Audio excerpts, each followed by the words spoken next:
वशीभूत करने की शक्ति। क्या? ये एकाग्रता की शक्ति है। जितनी ज्यादा एकाग्रता होगी उतनी ही ज्यादा इस मनुष्य सृष्टि के प्राणियों को कंट्रोल कर सकती। जैसे शास्त्रों में गाया हुआ है, ऋषि मुनियों के आश्रम में ऋषि मुनि का वातावरण इतना बुद्धि का पवित्र होता था, वाइब्रेशन, कि शेर और बकरी या गाय एक घाट पानी पीते थे। तो ये सारी बुद्धि की एकाग्रता की शक्ति की बात है। तो कोई आत्माएं वो एकाग्रता कम धारण करती हैं, कोई ज्यादा धारण करती है। पहले और बाद में आने का सवाल उतना नहीं है। कोई पहले आ जाती है नजदीक, लेकिन उनकी मन बुद्धि रूपी आत्मा जो है वो अनिश्चय बुद्धि होती है। पूरा निश्चय धारण करके स्थिर नहीं हो पाती। जो उसकी बनाई हुई संगठन है, संस्था है, उसमें आदि से लेकर के अंत तक स्थिर होकर रह सके। इसलिए गीता ने कहा है, बहुशाखानंताश्च बुद्धि अव्यवसायिनाम। माना जिनकी बुद्धि निश्चय शून्य होती है, पक्का निश्चय धारण नहीं कर पाती हैं, प्रूफ और प्रमाण के आधार पर बुद्धि ही ऐसी बनी हुई है, सुनी सुनाई बातों के आधार पर विश्वास कर लिया, अपनी बुद्धि का उपयोग नहीं किया। तो ऐसी आत्माएं निश्चय शून्य रह जाती हैं, अनिश्चय बुद्धि रह जाती हैं, और वो दूसरे दूसरे धर्म की शाखाओं में भ्रमित होती रहती है। बहुशाखानंताश्च, उनकी बुद्धि बहुत शाखाओं में जाने वाली बन जाती है। क्या? एक में स्थिर होकर नहीं रहती। और जिनकी जिनकी शाखाओं के संबंध में आएगी, संसर्ग संपर्क में आएगी, तो उनका संग का रंग लग जाता है। संग का रंग लगता है तो फिर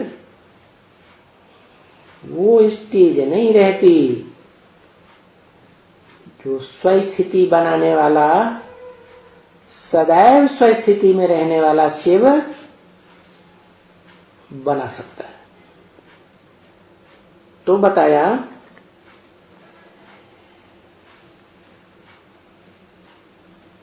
कि वो शिव इस षष्ठी रूपी रंगमंच पर आता है तो आत्माएं नंबरवार ज्ञान उठाती है, और जितना जैसा जितने ज्ञान उठाया उसी अनुसार उन आत्माओं को एकाग्रता प्राप्त होती है। किसके ऊपर एकाग्रता? एक के ऊपर एकाग्रता। किस एक के ऊपर?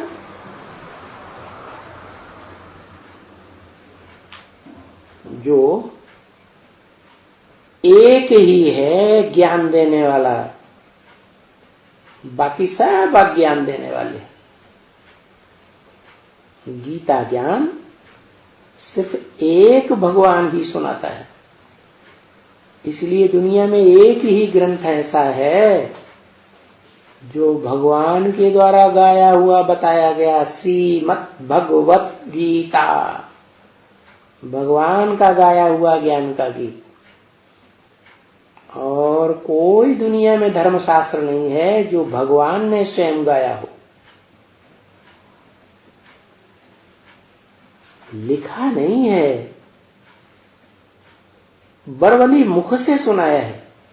जैसे सभी धर्म पिताएं आते हैं तो बरवली सुनाते हैं, बाद में उनके फॉलोअर्स जो याद रखते हैं उसका शास्त्र बनाए देते हैं।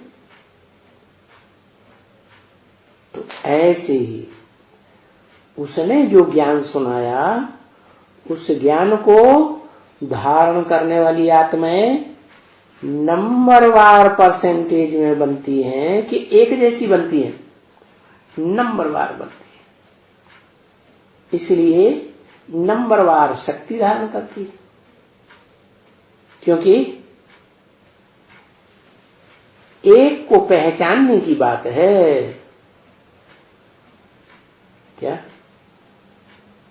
अब कोई कहे कि उस एक को तो एक ही पहचान पाता है, जिस एक में मुकर्रर रूप से प्रवेश करता है, supreme soul, supreme God father. ठीक है, एक में प्रवेश करता है तो वो एक 100% तैयार होता है, बाप समान। बाकी नंबरवार बनेंगे या नहीं बनेंगे, तो जिस नंबर पर शक्ति धारण करने वाले बनते हैं, जिस नंबर के ज्ञानी बनते हैं, ज्ञानी माने जानकारी वाले, जानकार। किसके जानकार? एक बाप के जानकार। तो एक निराकार बाप को जानने वाला तो मनुष्य सृष्टि का बीज हो गया। वो 100% उस एक को जानता है। बाकी जो है वो नंबरवार हो जाते हैं, क्योंकि उनमें मुकर्रर रूप से प्रवेश तो किसी में होता ही नहीं है ना। तो बताया कि ये ज्ञान की शक्ति है, पहचान की शक्ति है, और ज्ञान के आधार पर योग बल धारण करने की शक्ति है। जो भी प्राणी मात्र जितना जितना शक्ति धारण करते हैं, उतना उतना वो आत्माएं इस सच्ची रूपी रंगमंच पर मन से, तन से, शरीर की इंद्रियों से ज्यादा सुखी होकर रहते हैं।